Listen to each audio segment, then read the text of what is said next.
The next topic is managerial response to change in business environment. On the whole, the impact of the government policy has particularly change in respect of liberalization, privatization, and globalization has been very positive effect. So the managerial response are as follows. Number one, diversification. The first response seen after new economic policy is company are going for diversification. For example, the Reliance has diversified into petrochemical, IT, textile, communication. Likewise, BHEL, including solar energy, transportation and water business. Now I am explaining in Hindi also. Diversification means जब आप एक single product बना रहे हैं, single product ना बनाकर जब आप डिफरेंट तरीके के प्रोडक्ट बनाने लगते हैं, वो हमारा डाइवर्सिफिकेशन का पार्ट बोला जाता है. मींस जैसे ही हमारा 1991 के बाद सबसे पहला रेस्पॉन्स ये देखा गया, इसको हमने एलपीजी पॉलिसी नाम दें या न्यू इकोनॉमिक पॉलिसी नाम दें, उसके बाद हमारा सबसे बड़ा रेस्पॉन्स ये देखा गया कि कंपनी ने अपने प्रोडक्ट का अपने कंपनियों का डाइवर्सिफिकेशन होना स्टार्ट हो गया. वो एक सिंगल प्रोडक्ट नहीं बना के मल्टी प्रोडक्ट बनाते थे. Different variety of goods they have to be produce. That is the part of diversification. For example, state-owned WAIL said that the new wave of economic change, we will diversify our portfolio that will include solar energy, transportation and water business.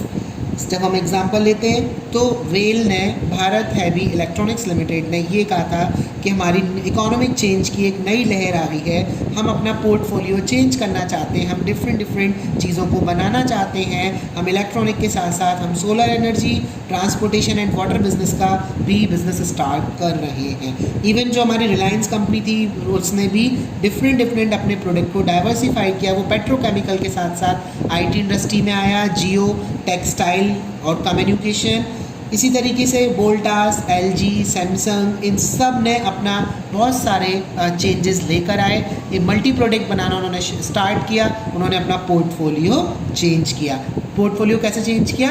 When they adding the more product. Number 2 is joint venture and collaboration and consolidations of multinations. Most of the multinational company came to India through joint venture. जब बहुत सारे after the new economic policy बहुत सारी जो कंपनियां थी वो India में जॉइंट वेंचर के साथ ही एंटर हुई. जॉइंट वेंचर मीन्स दो कंपनियां मिलकर सेम बिजनेस को स्टार्ट कर रहे हैं. उनका मेन मोटिव क्या होता है? जब तक उनका बिजनेस चल रहा है, जैसे उनका मेन मोटिव पूरा हो जाता है, वो अपने पार्ट को अलग अलग कर देते हैं. That's a part of joint venture in the accounting language.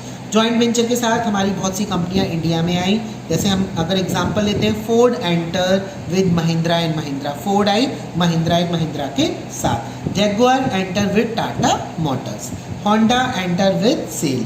General Motors with Hindustan Motor. Vodafone is planning to merge Idea. Vodafone आपका किस में मर्ज हो गया है? आइडिया में मर्ज हो गया है. Likewise that is the example of joint venture. Number 3, brand building. After the new economic policy, the brand building, goodwill and image of the company has become an important element for the promotion of the company. 1991 या LPG policy के बाद या new economic policy के बाद brand building होना, अपने brand को buildup करना, अपनी गुडविल को मार्केट में बेटर रखना, अपने प्रोडक्ट, अपनी कंपनी की इमेज, अपने प्रोडक्ट की इमेज को बेटर करना, ये लोगों का सबसे बड़ा इंपॉर्टेंट एलिमेंट बन गया था अपनी कंपनी को प्रमोट करने के लिए मार्केट में. Expenditure were made by the company in the building brands. अपनी ब्रांड्स को बिल्डअप करने के लिए कंपनियां बहुत सारे एक्सपेंडिचर्स करते थे. Often MNC have invested too much amount on brand building. और बहुत सारी MNCs अपनी ब्रांड को बिल्डअप करने के लिए बहुत सारा पैसा खर्च करते थे. जैसे हम एग्जांपल लें सैमसंग का, LG का, ये सब मल्टीनेशनल कंपनी है. ये अपनी ब्रांड बिल्डिंग को लेकर बहुत ही ज़्यादा कॉन्शियस थे. ये now the company are spending huge amount on the various promotional activity. Company इसके साथ साथ प्रमोशनल एक्टिविटी में भी पैसा खर्च करता था. बेटर एडवर्टाइजमेंट प्रोवाइड कराना, sales promotions, that's the that's are doing for the brand building, especially in consumer durable industry such as Samsung, LG, Sony, etc. Fourth point is use of latest technology. To getting the first mover advantage, company are trying to get the latest technology first in their product. First mover advantage लेने के लिए company हमेशा try करते थे कि वो opportunity का फ़ायदा उठाकर नई टेक्नोलॉजी के साथ मार्केट में आए. The expenditure on research and development department is increased by all the company. Change in technology is very important for all the company, especially in IT, computer, laptop, phone manufacturing, etc. इसके साथ साथ ये लोग research and development department set करते थे. वहाँ पर बहुत ज़्यादा एक्सपेंडिचर करते थे. इन्होंने अपना एक्सपेंडिचर बढ़ाया जिससे कंपनी अपनी टेक्नोलॉजी को मार्केट में इम्प्रूव करती चली जाए. टेक्नोलॉजी इम्प्रूव करना हमारे लिए एक इम्पॉर्टेंट टास्क बन चुका था, स्पेशली IT सेक्टर में, लैपटॉप, कंप्यूटर्स, फ़ोन मैन्युफैक्चरिंग में, etcetera. Next fifth point is improve compensation level.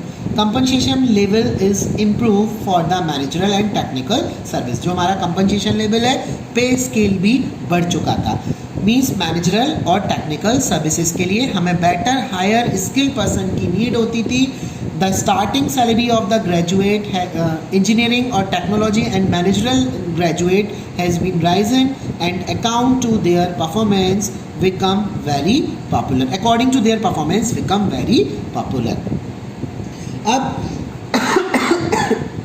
जब हमारी MNC एंटर हुई मार्केट के अंदर तो कंपनसेशन लेवल में बहुत ज़्यादा, सैलरी पैकेज में बहुत ज़्यादा चेंज देखा गया. मैनेजरल के साथ साथ टेक्निकल सर्विस में भी हायर पैकेज प्रोवाइड कराया जाता था. जो स्टार्टिंग सैलरी थी इंजीनियर्स की, मैनेजमेंट ग्रेजुएट की, वो ऑटोमेटिकली बढ़ गई थी. कंपनी परफॉर्मेंस लिंक के साथ में जोड़ता था. जो जितनी अच्छी परफॉर्मेंस देगा उसको डिफरेंट बोनस मिलेगा, उसको इंसेंटिव्स मिलेगा जितनी अच्छी वो परफॉर्मेंस देगा. ये हमारे लिए बहुत ही कॉमन होता चला गया था. जितनी MNC में देख लीजिए आपको हाइक, पे, कंपनसेशंस जो भी प्रोवाइड किए जाते हैं, if you are giving a better performance, अगर उस बेटर परफॉर्मेंस से आप इम्प्रूव होते हो तो आपका कंपनसेशन लेवल भी इम्प्रूव होता चला जाता है. The next point is customer focus. The next is customer focus.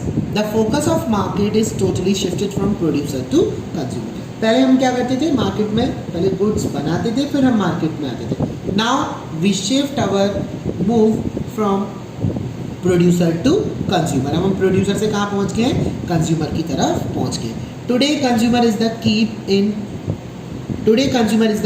in the market. All companies are coming with various schemes to attract the customer. अगर हमें अपने लॉन्ग टाइम कस्टमर को रखना है, अगर कस्टमर पे प्रॉपर फोकस करना है, तो हम कस्टमर को अट्रैक्ट करने के लिए डिफरेंट स्कीम मार्केट्स में लेकर आते हैं. After sale services has become very important to satisfy the customer. Company are provided 24/7 complaints registration services through toll free number. और इसके साथ साथ हमें better after sale services provide करानी चाहिए. एक बहुत इंपॉर्टेंट एलिमेंट बन गया अपने कस्टमर की को सेटिस्फाई करने के लिए. हम 24 hour to 7 days complaint registration service provide कराते हैं. उसके साथ साथ हम टोल फ्री नंबर्स भी प्रोवाइड कराते हैं जिससे आपको कोई भी चार्ज ना लगे और हम बेटर सर्विसेज आपको कस्टमर्स को प्रोवाइड कराएं. ये ऐसी स्कीम्स कंपनियां प्रोवाइड कराती हैं. So different nature and quality of product offer to customer today. हम डिफरेंट नेचर और क्वालिटी कस्टमर को हम प्रोवाइड कराते हैं जिससे उसकी नीड एंड वांट को सेटिस्फाई किया जाए. और public relation has become a very important element of promotion. और आज के टाइम में हमारा जो पब्लिक रिलेशन है वो बहुत ही एक इम्पॉर्टेंट टर्म बन चुका है. जितना हम पब्लिक से अच्छा रिलेशन क्रिएट करेंगे उतना बेटरमेंट हमारे लिए होता चला जाएगा. अगर हम इसके कंक्लूजन की बात करते हैं तो आज का जो बिजनेस एनवायरनमेंट है उसमें सर्वाइव करने के लिए, उसमें बने रहने के लिए हमें डिफरेंट चीज़ों पे ध्यान देना चाहिए. एक तो क्वालिफाइड प्रोफेशनल पर्सन को आप अपॉइंट करो.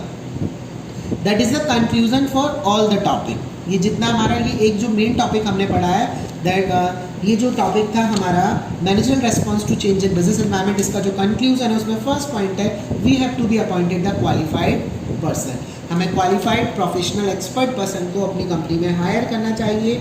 लेटेस्ट टेक्नोलॉजी लेकर आए जिससे हम ग्लोबल कंपटीशन क्रिएट कर सकें। ब्रांड बिल्डिंग करना, कस्टमर के माइंड में अपने प्रोडक्ट की इमेज को सेट करना, that is the third point. हम कस्टमर की नीड को ध्यान में रखें और कस्टमर की नीड को हमेशा सेटिस्फाई करते रहें, that is the fourth point. और उसके साथ साथ जब एम्प्लॉयज़ आपको बेटर सर्विसेज देंगे तो आपको उनको फेयर कंपनसेशन भी साथ में प्रोवाइड कराना चाहिए। That is the conclusion of manager response to change in business environment. That's all. The next topic is demonetization. Demonetization.